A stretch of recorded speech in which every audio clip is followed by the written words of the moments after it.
Hello everyone. Today we will immerse ourselves in an atmosphere of calm and softly lulling words. Before we begin, please give a like, subscribe, and tell me in the comments where you are watching from. I'm really curious. When you're ready, dim the lights, put on some gentle background noise, and let's slowly enter the world of nighttime stories together.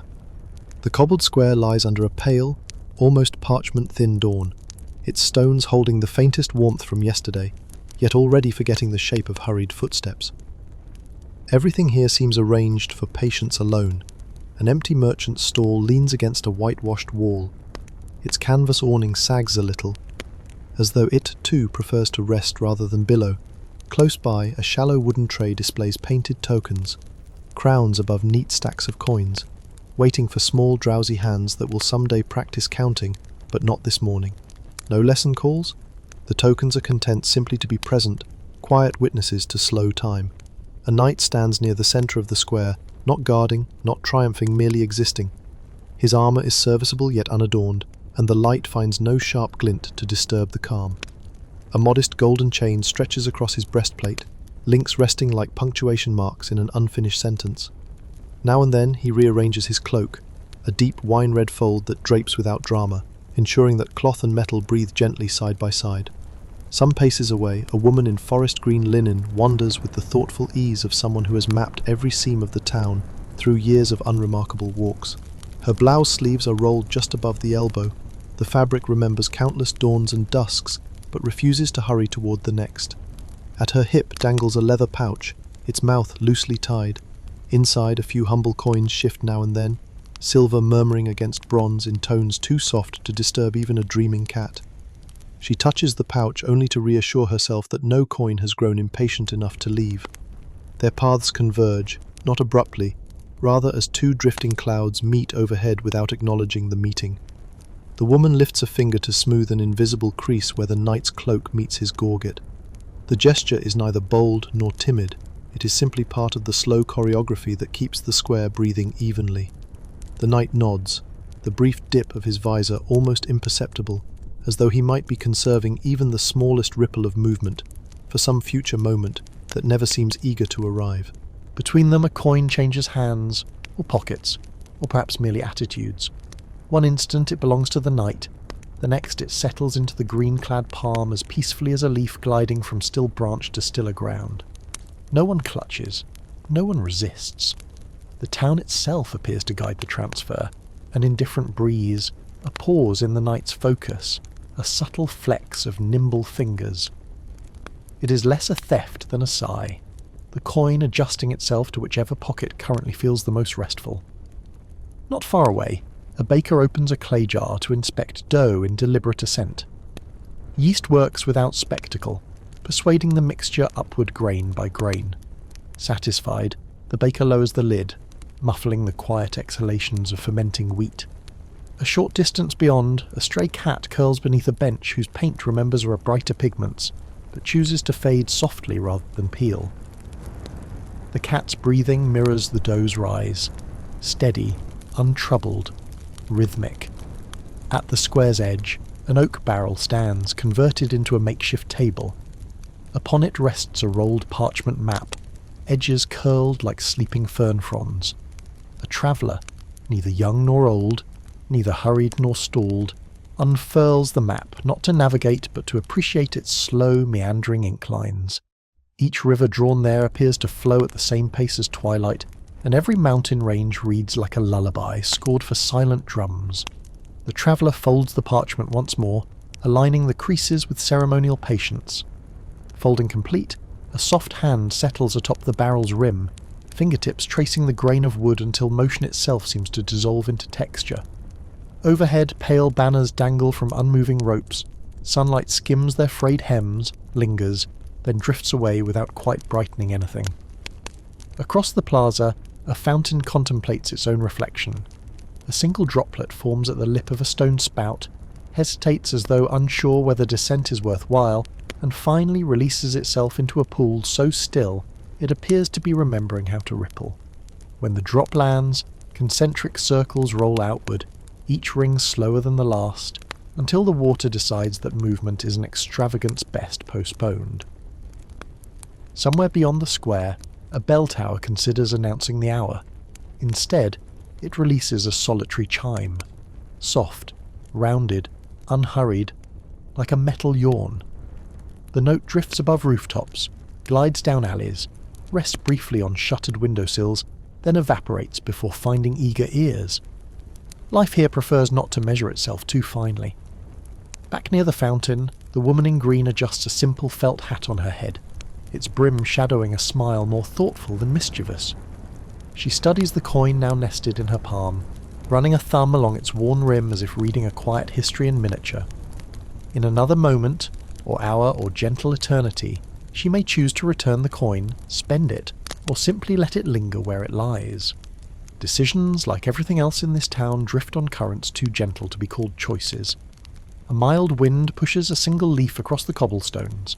The leaf shuffles, pauses, shuffles again, every inch of travel performed with the dignity of an elder statesman crossing a silent chamber. Eventually it nestles against the knight's boot and stops, evidently satisfied that it has arrived exactly where it was always meant to stop.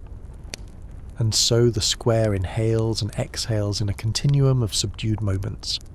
The pickpocket's subtle artistry, the knight's resigned composure, the token's patient waiting, the fountain's reflective hesitation, all these elements weave together into a tapestry whose dominant thread is stillness.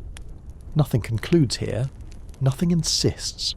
Every sight, every sound becomes a measured invitation to rest, to drift, to allow eyelids to dip fraction by fraction, until vision blurs into the gentle hum of a narrative that promises to continue seamlessly, in the same unhurried breath that lengthens into another long, languid moment, where nothing truly begins and nothing truly ends.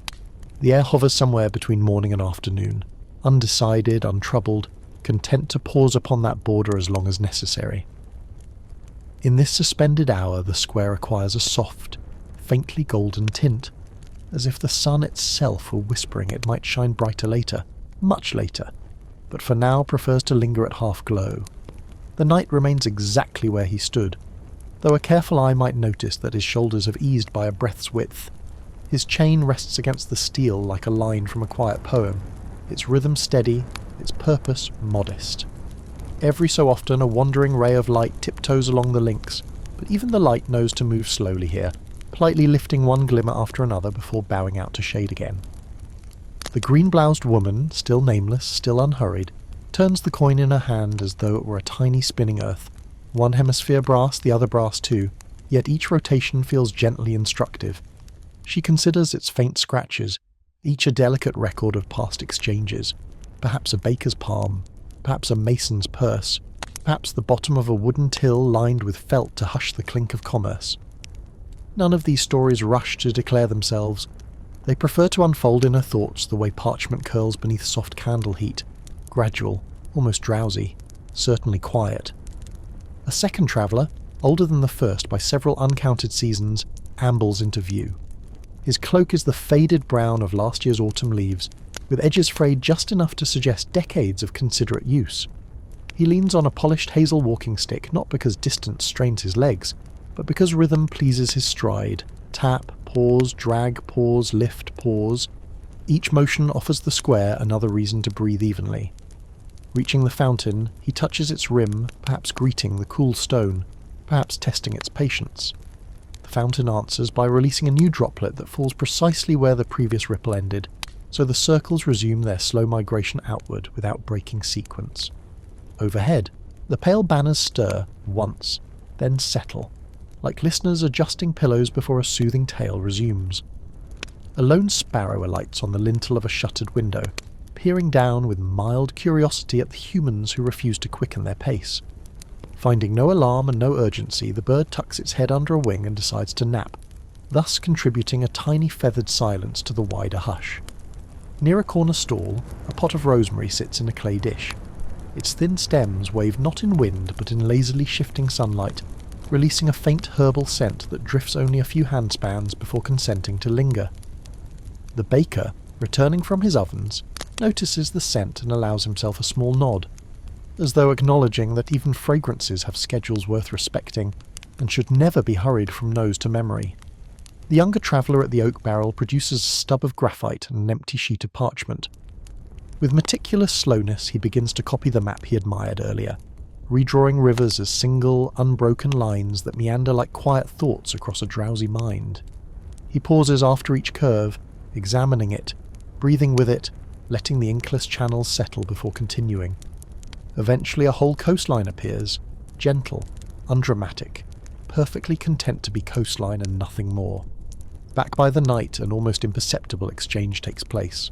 The woman loosens the tie of her leather pouch, and the borrowed coin slides inside with a sigh too soft to disturb dust. At the very same moment, a different, similarly worn coin slips out, and guided by practiced fingers, finds its way into the knight's waiting gauntlet. The trade is flawless in tempo, balanced like alternating notes in a lullaby. Neither participant counts gain or loss. Each merely ensures that the gentle music of circulation continues, coin by coin, dream by dream.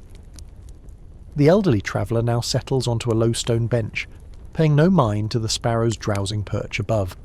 He gazes across the square, eyelids descending halfway, until the scene resembles a moving tapestry woven from calm. He begins to hum, a barely audible drone, perhaps the echo of an old harvest tune slowed to the pulse of drifting clouds. The hum wraps around the fountain's hush, the baker's measured steps, the parchment's soft rustle, forming a single, seamless chord of uninsistent sound. A light cart rolls into view, drawn by a placid mule whose hoofs adopt the square's prevailing tempo. Step, step, step, pause. The cart carries sacks of barley, each sack loosely tied so that grains whisper against burlap with every gentle sway. The driver raises a hand in silent greeting to the knight, and the knight answers with an inclination of his head so slight it is almost theoretical. Yet the gesture is understood. It signals that here, in this place, every greeting is allowed to take as long as it likes to arrive, to linger, to fade. Gradually a subtle, delightful monotony folds over everything, the way fine mist coats meadow grass, until each blade becomes a small, glistening echo of the same soft note. Even thoughts begin to pace themselves, strolling rather than sprinting, choosing the longer path through memory lanes edged with underused milestones. Questions about time of day, purpose of visit, or direction of travel drift to the periphery like slow-moving clouds and find gentle dissolution there. Somewhere beyond the square, a distant door creaks, announcing nothing urgent, merely affirming its own hinges.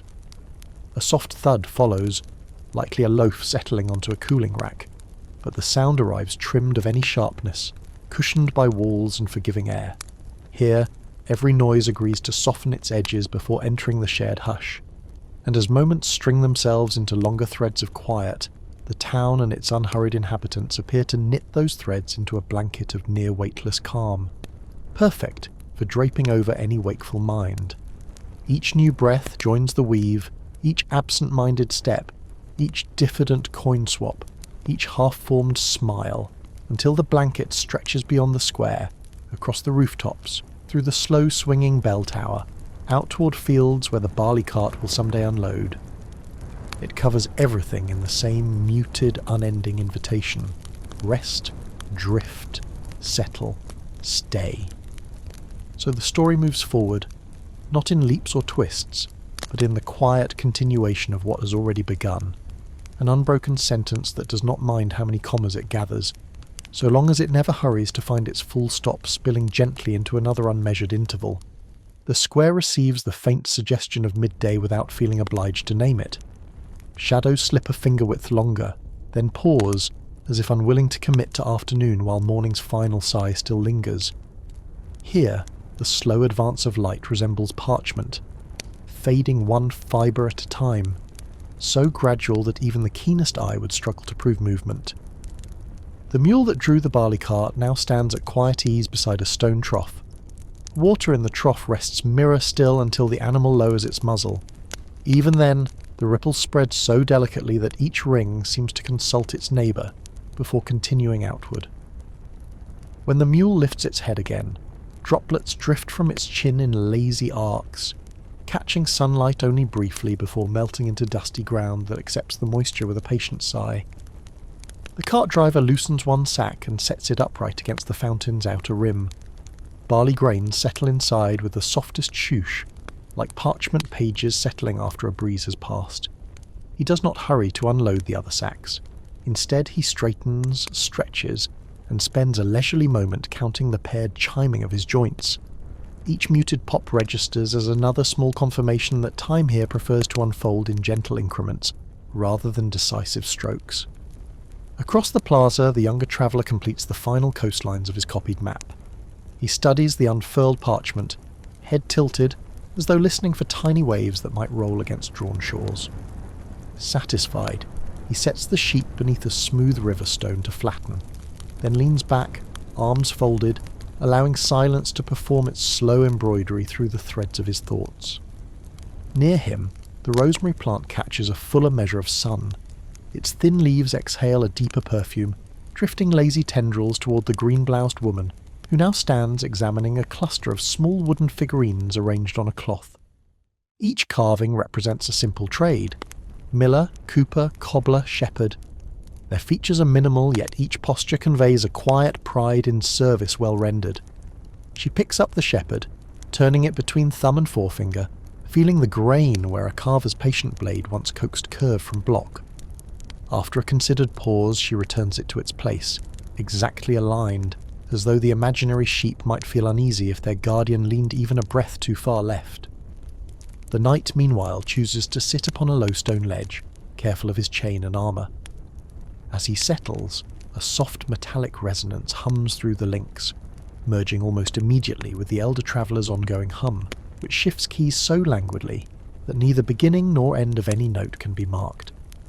For several long breaths, the two sounds braid together, iron and voice, forming a harmony too subtle to name yet perfectly suited to soothe. From one shuttered window comes the faint creak of a rocking chair adjusting under unseen weight. No face appears, no conversation drifts out, only the periodic measured sigh of wood. Perhaps someone inside reads an old chronicle whose pages remember the same gentle rhythm as the square, sentence after sentence wandering through histories where nothing much ever changes, and that precisely is the comfort. A thin cloud passes overhead, its progress measured in the slow dimming and rebrightening of the token display. Wooden coins dull, brighten, dull again, as if practicing hesitant applause no louder than fingertip taps on cloth. The sparrow upon the lintel rouses enough to turn in place, tucks the other wing over its eye, and descends once more into feathered quiet. Small details accumulate, building a landscape of softness. A droplet of sweat meanders down the knight's temple yet halts midway, unsure whether to continue. A single barley grain escapes its sack, rolls 3 polite inches and stops, apparently content with its brief adventure. A banner's frayed thread gives way, floats several heartbeats, then lands on the baker's cap where it finds purpose as an additional plume of stillness. The bell tower, never inclined to enforce schedule, ventures another chime. This one arrives fractionally fuller than the last, as if the bell itself found a deeper breath. The tone drifts downward, meeting sun-warmed stone, reflecting up, and settling into every ear like velvet dust. No dog barks, no child squeals. The sound completes its arc, rests, and becomes memory before it is fully understood. By the fountain, the elder traveller opens a small canvas pouch and produces 3 dried figs. With deliberate care, he offers one to the knight and one to the woman. The exchange requires no words. Each accepts, nods, and turns the fig in contemplative fingers before tasting. Chewing occurs in near synchronized slowness, teeth compressing fruit whose sweetness reveals itself in gradual layers, as though flavour too respects the square's prevailing tempo. Somewhere at the margin of the plaza, an unseen lute player tests a single string. The note glides out, lingers, then dissolves before a second string joins it. Listeners might wonder if a melody will form, yet feel equally content should it not. The possibility itself is soothing, a promise that music could awaken but chooses not to, out of respect for heavy eyelids and drifting minds. The green-bloused woman, now seated cross-legged near the barley sacks, removes her pouch and releases the coin she borrowed from the knight earlier. She places it beside a small stack of wooden tokens, aligning crown emblem to crown emblem, as if the coin wishes temporary companionship among similarly engraved images. A slight breeze nudges the nearest token until it softly kisses the coin's rim, metal and wood sharing a muted tap, like acquaintances greeting without need for conversation. Gradually the shadows decide to lengthen another finger width, confirming that a gentle afternoon has indeed arrived, though no one marks the transition with clocks. The mule swishes its tail once, then resumes stillness. The baker, observing the slope of light against his clay jars, lifts a single loaf to test its hollow sound, nods approval, and sets it down again for further, slower cooling. Layer on layer, hush upon hush, the square builds its quilt of continuity. Each motion, each pause, each breath belongs exactly where it occurs, stitched into the larger pattern of unending calm. Listeners following this tale may sense eyelids growing pleasantly heavy, attention settling into the same patient cadence shared by coin, cloak, rosemary leaf, and drifting cloud. The story neither concludes nor climaxes. It simply flows, uninterrupted, toward the next quiet spill of moments, where even more gentle details await to cradle thought and carry it forward along the ever-softening current which drifts forward into another gentle sweep of minutes, the whole square exhaling in synchrony with the slow curl of afternoon light. One can almost hear the hush expanding, an unvoiced chord stretching across rooftops, settling into sun-warmed timber, pausing inside every unattended doorway. Even the dust speaks softly here, rising in unhurried spirals before agreeing to settle again on weathered stone. The knight, having tasted the last hint of fig, rubs a thumb over the faint stickiness left on his gauntlet. Rather than wipe it away, he contemplates the slight sweetness as if cataloguing a texture for some future moment when quiet sweetness might be needed. His cloak, still draped in deep folds, gathers a little more shadow with every passing breath, until its red appears almost earthen, almost muted enough to merge with the stones themselves. Beside the barley sacks, the green-bloused woman begins arranging the scattered wooden figurines into two neat rows, tradesfolk on one side, tokens on the other, creating a tiny, orderly village of patient objects. Between each figurine she leaves a space exactly the width of one fingertip, measuring with care, as though granting each carving its own private silence. When she finishes, she rests her palms on her knees and simply watches the arrangement breathe along with the slow afternoon air. The elder traveller, still on the bench, closes his eyes and tilts his head back. A breeze lifts the silvery strands of hair at his temples, then tucks them down again, more a caretaker than a wind. His hum pauses, resumes in a slightly lower register, then fades to the barest murmur, almost a memory of sound rather than sound itself, before giving way to a silence so complete it seems to glow. At the fountain's rim, the solitary droplet ritual continues. Each new bead forms with deliberate patience, gathering sunlight until it appears to contain a mellow lantern, then releases in slow descent to join the ever-widening mirror below.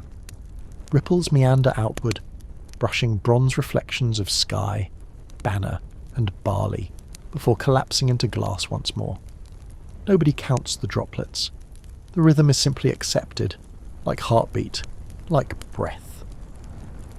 High on the bell tower, a lone swallow replaces the resting sparrow, bringing a slightly longer wing, a slightly sharper silhouette. It tests its perch, shuffles once, then folds its wings with such care that the feathers align in seamless rows, mirroring the neat village of figurines below. The swallow's head turns side to side, yet its eyes carry no urgency, only the thoughtful curiosity of a creature willing to observe for observation's sake. Farther along the cobbles, the baker pulls a narrow cart from his doorway, atop which sit 3 loaves gently cracking at their browned crusts. He arranges them so that the smallest loaf stands between the 2 larger, forming a quiet trilogy of rising domes. A slim pat of steam escapes one loaf's split top, curls upward like a question with no need for answer, and mingles with Rosemary's herbal whisper before drifting beyond the square. The younger traveller, now finished with maps, takes up a small wooden flute from his pack. He raises it to his lips but does not yet play. Instead, he lets the afternoon's cadence settle into his lungs, waiting for breath and silence to agree on tempo. When he finally exhales through the narrow mouthpiece, only a single tone emerges, round, mellow, unadorned. It hovers, joins the latent hush, and becomes almost indistinguishable from it, like a reed bending until it looks like water. Hearing the flute, the unseen lute player adds a second note, just a single pluck, resonant yet unhurried. The two sounds meet in mid-air, regard one another, and decide to travel side by side rather than interlock. Listeners might imagine a melody forming, but the notes themselves seem content to remain separate companions on a slow walk. At the edge of the square, the mule stamps one hoof, a steady, muffled thud. A single barley grain tumbles from a sack, lands near the woman's toe. She picks it up, studies its tiny ridges, then sets it on the fountain's rim where water's edge stops just shy of touching. The grain rocks once, finds balance, and rests, perhaps savouring the novelty of being both barley and nearly stone for a while. The bell in the tower, sensing the gentle duet below, delays its next chime. It waits until the flute releases one more breath of sound. The lute plucks another gentle string, and only then offers a bell tone shaped like slowly melting bronze. The resonance drapes itself over every corner of the square, laying down a comforting weight that dissolves not into silence, but into a deeper layer of softness beneath all other softness. The night draws a long, even inhale, then allows his eyes to half close, lashes lowering until the world reduces to warm colours, blurred forms, almost dreams. The chain across his chest no longer feels like metal between links. Instead, it seems a lazy river, curving, glinting, forever choosing the least abrupt path across polished armour. Each link glows briefly in fading sunlight, then relinquishes the glow, content to wait for dusk's cooler silver. Some distance away, a door opens wide enough for a tabby cat to emerge. The cat stretches in a silent arc, pads toward the square's centre, and curls at the woman's side as if it has always belonged there. She offers a slow blink in greeting. The cat answers with slower blink still, the universal pledge of tranquil coexistence. It settles, nose atop paws, and instantly adopts the breathing tempo shared by fountain, bell, lute, flute, mule, and drifting dust. Minutes lengthen, weave themselves into silk ribbons of nearly unnoticeable time. A second cloud glides across sun, shading half the square while leaving the other half in tremulous light. Yet the boundary between shadow and glow blurs so softly that even brightness seems to whisper. People, animals, and objects adjust in minute degrees, rotations, inclinations, all choreographed by the same conductorless score of lingering hush. Eventually the green-bloused woman lifts her pouch again. From it she withdraws the knight's original coin and the substitute coin together. She places both on the low stone ledge beside him, side by side, twin suns in miniature orbit. The knight inclines his head, neither acceptance nor refusal, simply acknowledgement that metals, like moments, drift where they will, and sometimes return of their own accord. Thus the afternoon continues, unbroken loops of soft detail repeating like gentle waves lapping a shore too patient to erode. And the story flows onward, gathering no haste, inviting every listening mind to follow its measured current into the next seamless reach of calm, where twilight prepares its delicate lanterns and even silence readies itself to speak in slower, softer tones into the fragile hush of early twilight, when daylight loosens its careful grip and passes its gentle duties to the first faint lamps. The sky, once a slow-turning parchment of pale blue, now softens through lilac, through rose, through a blue so deep it borders on thought itself. Somewhere a child might call such colours magical, yet here they simply exist, quiet layers settling over the square like additional blankets on a dozing sleeper. The baker is the first to honour dusk. He lifts a small oil lantern from a hook by his door, shielding the wick with cupped hands while coaxing a single flame into being. The glow emerges cautiously, expanding only as far as the lantern's glass allows, then pausing as if listening for permission. Flickering reflections race across the metal rim of a nearby tray, slow, then still, everything negotiating how bright to become in a place where brightness is always polite. Along the fountain's edge, the barley grain continues its calm vigil, now silvered by the dim sky.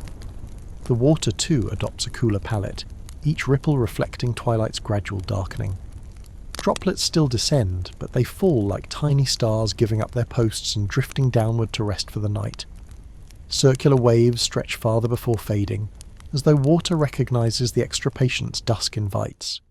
The night rises at last, moving with a deliberateness that seems to measure not distance but softness. Metal greets metal in subdued murmurs as he straightens, adjusts a buckle, and folds his cloak a fraction closer about his shoulders.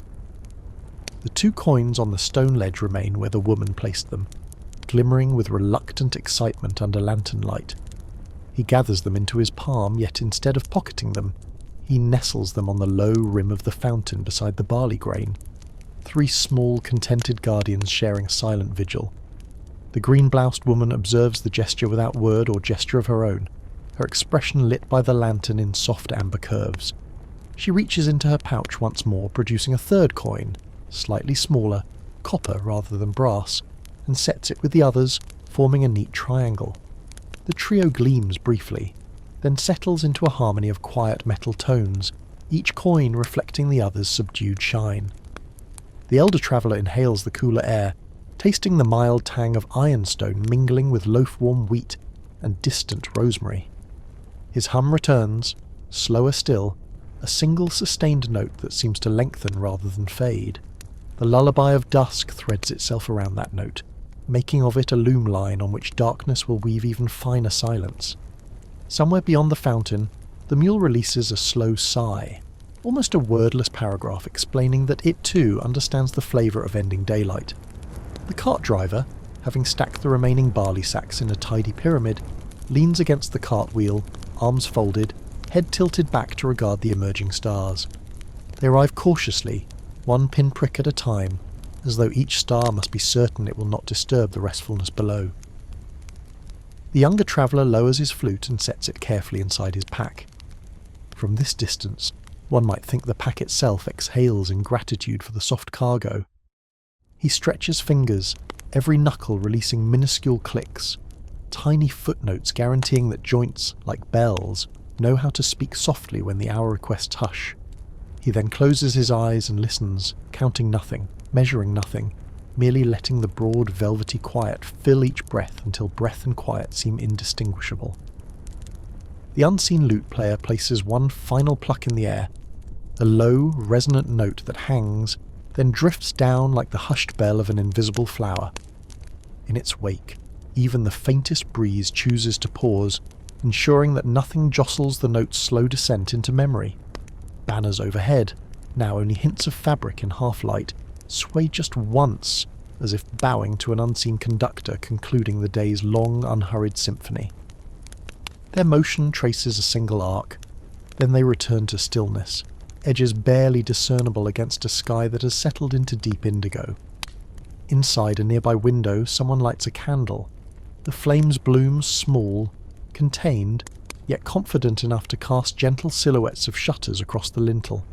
The swallow, still perched on high stone, shifts its weight to 1 leg, tucks its beak beneath feathers, and accepts the gathering dark as a promise of uncomplicated sleep.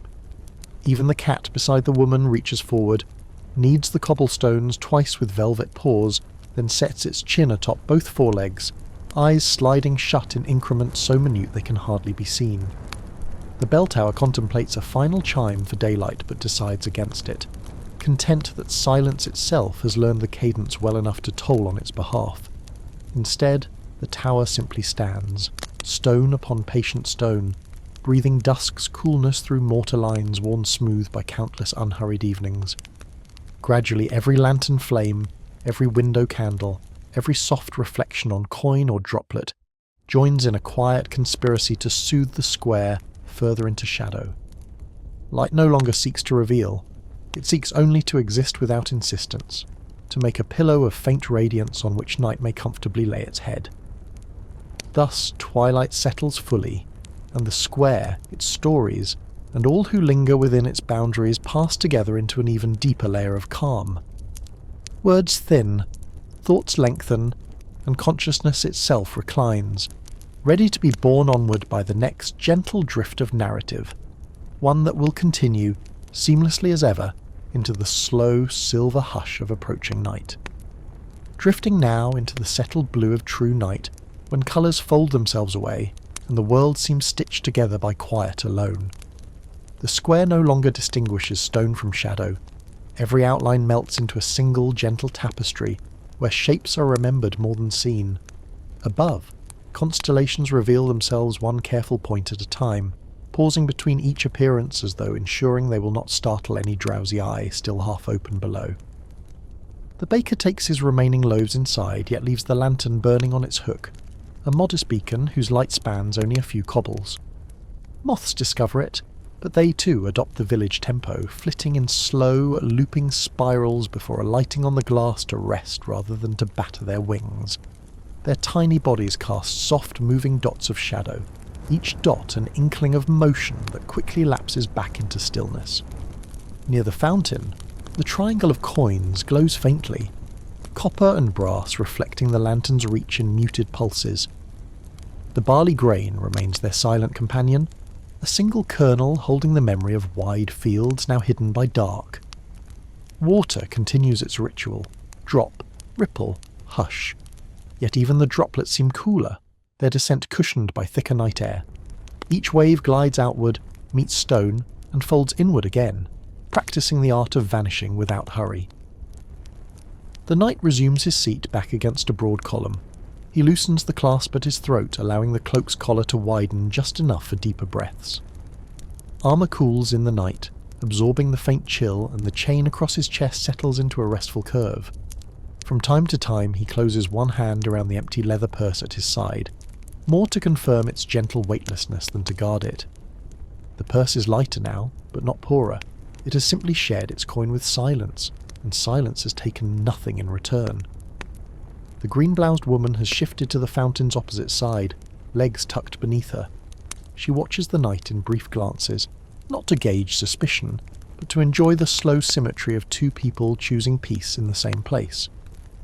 Between her palms she rolls a smooth river pebble, passing it from finger to finger so leisurely that the motion might be mistaken for stillness by any hurried observer. Fortunately, there are none of those here. The elder traveller finally rises from his bench, joints murmuring like hinges on a rarely used door. He bows slightly toward the flute player's pack, toward the lute player's hidden alcove, toward the mule, toward the coins, toward the very air. Tiny acknowledgements offered to every element that helped braid the day into its current calm. Then he steps away, his walking stick tapping a cadence that echoes like a heartbeat slowed by pleasant dreams. He's in no haste to reach whatever doorway waits for him. The square allows farewells to last as long as departures require. Moonlight, thin but steady, slides across the cobblestones, revealing fine etchings left by centuries of feet. Each groove cradles a sliver of silver glow, turning time-worn imperfections into quiet galaxies underfoot. The cat opens one eye, notes the shift in luminance, then closes the eye again, evidently satisfied that moonbeams are trustworthy custodians of sleep. Somewhere in a distant alley a door creaks open, and muted voices exchange a pair of words too indistinct to carry meaning. The door closes, footsteps do not follow. Whatever business summoned the voices concludes itself in silence, and the night resumes its measured breathing. The unseen lute now strums two doubled strings, letting them resonate until the vibrations fade into nothing more tangible than memory. In response, wind threads softly through the empty banner ropes, humming a single note that intertwines with the lute's lingering chords. The harmony feels less like music than like the square's own contented sigh, exhaled through wood, stone, and woven fibre. The mule lowers itself onto folded legs beside the cart, an uncommon gesture, yet performed with such care that the wheel hardly wobbles. It rests its head on the lowest barley sack, ears twitching only when the tiniest night insect chirrups in grass beyond the wall. That chirrup arrives alone, then waits a dozen heartbeats before daring a second call, as though even insects respect the long pauses woven into the village's nighttime fabric. The young traveller opens his eyes to the sky, tracking a slow, moving cloud that drifts like parchment scrubbed nearly blank. He counts stars idly, reaches no total, allows numbers to dissolve into the broader hush. Somewhere inside him, a map of this square unfurls. Every stall, every banner hook, every fountain ripple fixed in calm detail, so that when he moves on, he may unroll the memory whenever he needs to anchor wandering thoughts.